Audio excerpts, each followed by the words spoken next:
Lagos, the seventh fastest growing city in the world, which is home to 22 million people, accounts for 14.7% of the national housing deficit.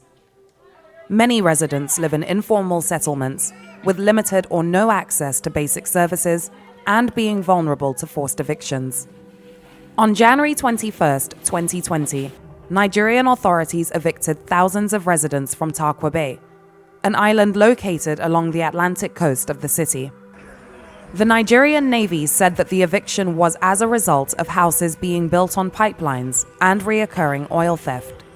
However, with no housing plan in place for people evicted, those who stayed on the island have been sleeping outside for the past 15 months.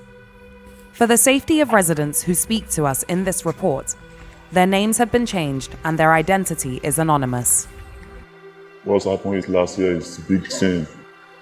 We build house, they build our house, but they don't even say that the government send them to build our house. And then we beg, but they don't even do. The notice where they will do is a fake notice. They don't even pay the paper, but we don't see the paper because they just the fake. At the time they give us like at 5 minutes, me and my children we are sleeping beach. They kill some people have died about this thing. Ruins, rubbles, remains. Well over 1 year later, and the Tarkwa Bay village still looks like a war zone. It is also alleged that dozens of people were killed by security forces during the forced evictions. As they come, people with them kill, this is where they bury them. They bury them on top of each other. And they bury people for a year too. Now like 20 people now they bury for a year. Children where they there not too plenty. Highest, they're not past 6. Ayo was also forcefully evicted from his home last year and has been sleeping outside on the beach ever since. I have 3 children. Now when I see the rain don't they beat us for outside here. I carry them go meet my grandma and my mom. And since then we'll be staying outside here, no job, nothing. They don't promise to give us anything. They don't promise us, they just say they don't want to see us for the island anymore. So that we should go. It is estimated by the Federal Mortgage Housing Bank of Nigeria that there's a housing deficit of 22 million homes across the country. In 2019, the United Nations Special Rapporteur on Housing visited Nigeria to assess the crisis. Her report concluded that poverty is acute, inequality is increasing, and housing conditions remain grossly inadequate for millions of Nigerians. Meanwhile, luxury developments remain vacant, and although there have been a total of 7 housing schemes developed by the current Lagos state government, there is still a very wide gap to close. For a legal perspective, I met Miriam Allo, a senior attorney with the Justice and Empowerment Initiative, an organization that's been at the forefront of defending people forcefully evicted from their homes. The eviction of persons from their homes, which they have lived in for quite a number of years, quite a long time, without notice, is essentially a violation of their right to the dignity of the human person. All these evictions lead to it exacerbates the already problematic housing crisis that we have in the state. Because when you evict mass numbers of persons from communities, where are they supposed to go? And then there's the National Housing Fund.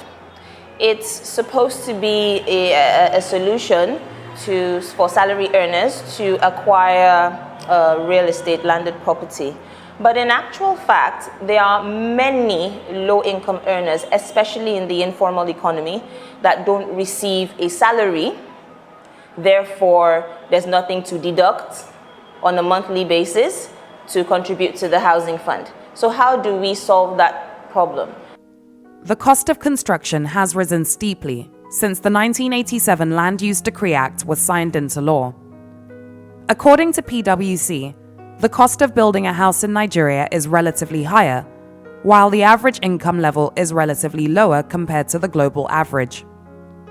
In December 2020, the federal government announced that it would be constructing 300,000 housing units for low-income earners under the National Social Housing Program, a component of the current administration's Economic Sustainability Plan. The program promises to provide not just 300,000 homes, but 600 estates across all states of the Federation, 100% local content, and 1.8 million jobs. But there are other hurdles to overcome. Prevalent discrimination towards certain groups of people means that many Lagosians are struggling to rent a home, let alone buy one. Companies like Muster Africa are, however, addressing this by providing more flexible renting options. In a fast-growing city like Lagos State, it is important to offer flexible rental solutions because having flexible solutions would help people to be able to also plan short-term and achieve their short-term goals, while not being tied to rigid contracts. And then because of the societal bias against women, where a single working-class lady cannot basically secure a space even when she can pay for it, because women are supposed to be in their, basically with their parents or in their family homes, and so this gender bias basically affects them, which is why I think our solution is able to provide them this access to better living conditions. About 2 billion people worldwide own the property that they live in, and about 5.3 billion do not. Seventh Space is a Lagos-based company building container homes as a more affordable option for aspiring homeowners. Seventh Space is an architecture company, and we focus on regular architecture solutions as well as providing modular housing solutions. The major problem that we have is a housing crisis in Nigeria, actually most of sub-Saharan Africa. I think what we ventured out to do was figure out a way to solve that problem. And so we decided to go through multiple iterations of quicker, more efficient ways to build.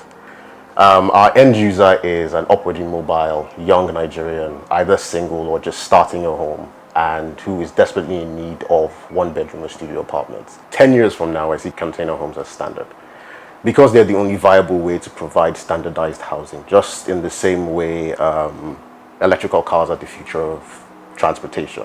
Modular housing is the future of housing. In order for us to be able to build quicker, to match the need, to build standard, simple products, to also match the requirements of the people. 600,000 new people arrive in Lagos every year, and the existing housing deficits, alongside outdated laws and also the fact that very few Nigerians have access to home loans from banks, is keeping many people in poverty. Solutions like container homes here at Seventh Space do exist and are playing their small role to help the crisis. However, until we have a national housing plan that's robust enough to provide housing and rights to housing for millions of Nigerians, unfortunately, far too many people remain vulnerable to widespread discrimination and forced evictions. Laila Johnson-Salami, Arise News, Lagos.